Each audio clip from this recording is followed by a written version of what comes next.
Bismillahirrahmanirrahim. Assalamualaikum warahmatullahi wabarakatuh.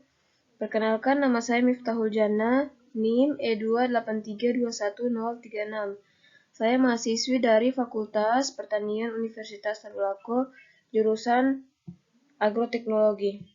Baik, di sini saya akan memaparkan materi biologi yang berjudul Konsep dan Sistem Reproduksi pada Makhluk Hidup. Baik, konsep reproduksi pada makhluk hidup terbagi menjadi 3, yaitu yang pertama reproduksi manusia, kemudian tumbuhan dan hewan. Selanjutnya, yang pertama yaitu sistem reproduksi pada manusia. Sistem reproduksi pada manusia biasanya melibatkan fertilisasi internal dengan hubungan seksual. Dalam proses ini, laki-laki memasukkan penis ke dalam vagina dengan berejakulasi semen yang mengandung sperma. Kemudian kita masuk pada bagian-bagian alat reproduksi pada pria. Ini adalah gambar alat reproduksi pada pria, yaitu ada vas deferens, kemudian ada uretra, kemudian ada penis, lalu epidimis, dan kemudian ada testis. Oke, kita lanjut pada fungsi. Ini adalah fungsi reproduksi pada pria. Yang pertama yaitu testis. Testis berfungsi sebagai penghasil sperma. Kemudian epidimis. Epidimis berfungsi sebagai tempat pematangan sperma. Kemudian ada vas deferens. Vas deferens berfungsi sebagai saluran sperma dari testis. Selanjutnya ada uretra. Dan uretra berfungsi sebagai saluran sperma dan urin. Kemudian penis. Penis berfungsi untuk memasukkan sperma ke alat reproduksi pada wanita. Selanjutnya, ini adalah gambar alat reproduksi pada wanita. Ini adalah gambar ada sel telur, kemudian ovarium, kemudian ada rahim atau uterus, kemudian ada vagina, kemudian ada mulut rahim atau serviks. Kemudian kita lanjut pada fungsi reproduksi pada wanita. Ini adalah beberapa fungsi pada alat reproduksi pada wanita. Yang pertama adalah ovarium. Ovarium berfungsi sebagai menghasilkan sel telur atau ovum. Kemudian ada oviduk atau tuba falopi. Oviduk atau tuba falopi berfungsi sebagai tempat pembuahan atau fertilisasi. Kemudian ada uterus atau rahim. Uterus atau rahim berfungsi sebagai tempat pertumbuhan embrio. Kemudian ada vagina.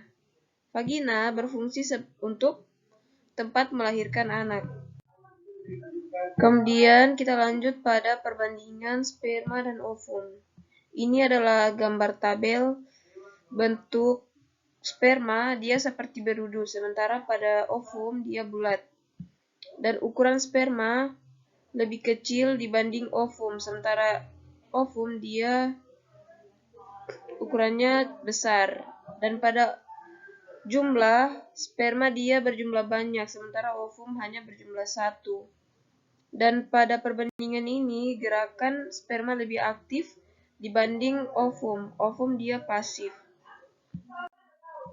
Selanjutnya kita lanjut pada sistem reproduksi pada tumbuhan. Reproduksi pada tumbuhan adalah proses perkembangbiakan atau pembentukan individu baru pada tanaman dalam menghasilkan keturunan tersebut. Tumbuhan bisa menempuh cara seksual dan aseksual. Yang pertama yaitu cara seksual. Reproduksi secara seksual adalah suatu jenis siklus hidup. Pada reproduksi seksual, generasi berganti-ganti antara sel dengan 2 sel kromosom. Reproduksi seksual juga merupakan siklus hidup paling umum pada eukariota, misalnya hewan dan tumbuhan. Selanjutnya kita lanjut pada reproduksi aseksual.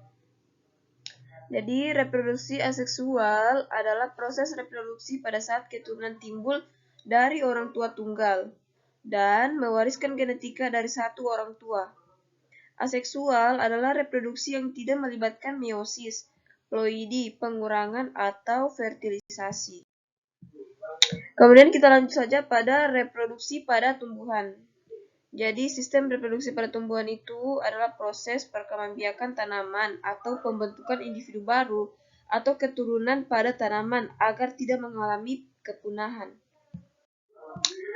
Selanjutnya kita lanjut pada sistem reproduksi pada hewan.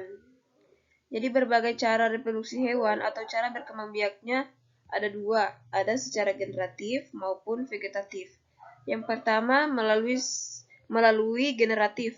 Secara generatif, hewan dapat berkembang biak melalui ovipar atau bertelur. Vivipar melahirkan atau ovivipar bertelur dan melahirkan. Baik, selanjutnya secara vegetatif.